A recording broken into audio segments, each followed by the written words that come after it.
Saya Tabel dari Detikom mau tanya. Oh, Detik.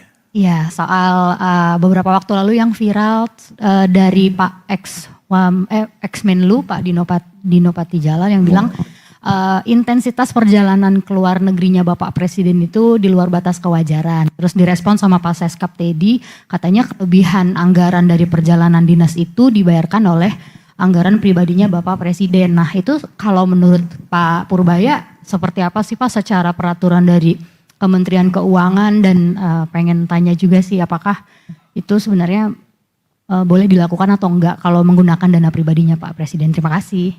Saya nggak bisa menjawab pertanyaan itu. Itu kan Pak Teddy sudah menjelaskan, ya kita pegang pernyataan Pak Teddy. Ya.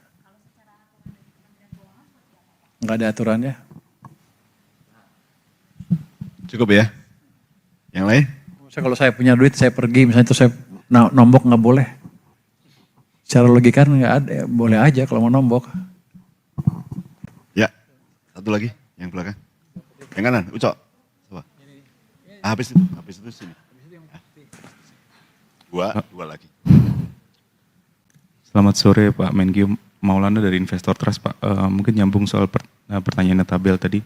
Kalau di PMK 66 2020 tentang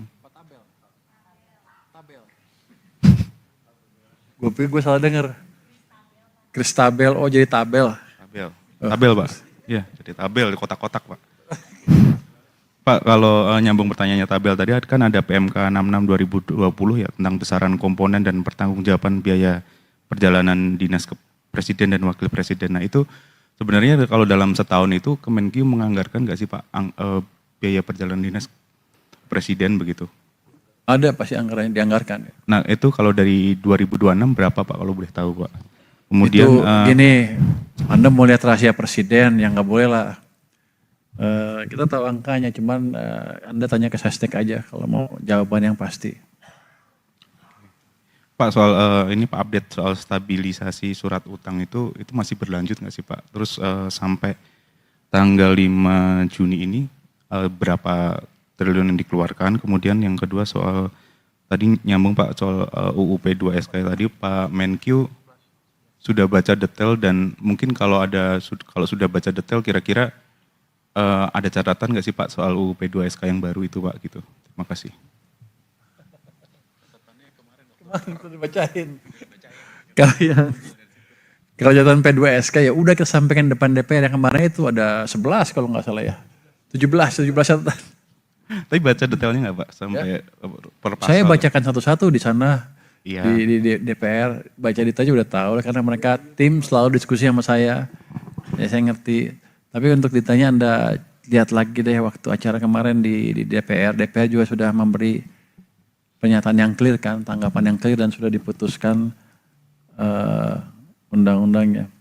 Terus untuk pembelian bond di secondary market kita masih lakukan. Makanya kan yield yang 10 tahun dan berapa tahun, basically yield government bond agak terkendalikan. Tidak terpengaruh oleh rupiah maupun pergerakan bursa. Udah masuk berapa sekarang? 10? 11 triliun rupiah so far ya. Dan akan kita lihat terus. Oke gitu. Cukup ya? Sebelah kiri, 2. Ah ini tadi, 2 ini, miss sama ini ya. Oke. Miss dulu. Ya, selamat sore Bapak. Saya Reza dari Nikkei Asia Pak. Menyambung pertanyaannya Ucok tadi soal yield ini ya. Apakah dengan adanya kenaikan yield SBN ini pemerintah bakal menjalankan sepenuhnya skema BSF atau Bond Stabilization Fund yang melibatkan SMV-nya Kemenkeu, atau mungkin juga bakal melibatkan BUMN? Itu Pak. Terus satu lagi ada juga pertanyaan. Tadi kan disampaikan terjadi kenaikan penerimaan pajak yang boleh dikatakan cukup signifikan ya. Boleh dielaborasi sektor usaha atau komoditas apa yang menyumbang kontribusinya paling besar terhadap kenaikan tersebut. Dan ini juga pertanyaan satu lagi spesifik untuk Pak Jaka soal bea cukai Pak. Bagaimana peran bea cukai dalam ekspor satu pintu melalui DSI atau Dana Antara Sumber Daya Indonesia? Apakah untuk 3 komoditas strategis yang nantinya akan ekspornya itu disentralisasi lewat DSI, pemeriksaan atau inspeksi dan lain-lain diserahkan sepenuhnya ke DSI. Kemudian boleh minta tanggapannya juga Pak terkait dengan dugaan kasus suap importasi di Bea Cukai yang menyinggung Pak Jaka. Itu aja sih Pak, terima kasih. Oh, pertanyaan nggak sopan banget, nanya orang langsung kejam loh. Oke, yang itu bond,